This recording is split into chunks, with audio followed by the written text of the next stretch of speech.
Винаги съм си представила бъдещия ми съпруг, който да е с добро сърце, да ме кара да се смея всеки ден и който да ми прилича и напомня за тати.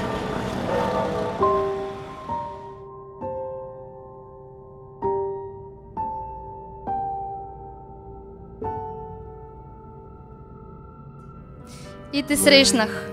Бяхме хора с неясен път, преследвайки всеки своите мечти, но някак си пътят ни заедно ставаше все по-ясен, а мечтите все по-еднакви.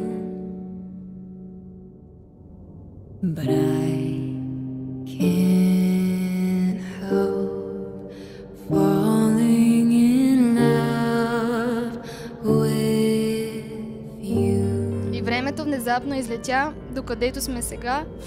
Ти си моят мъж, а аз твоя жена.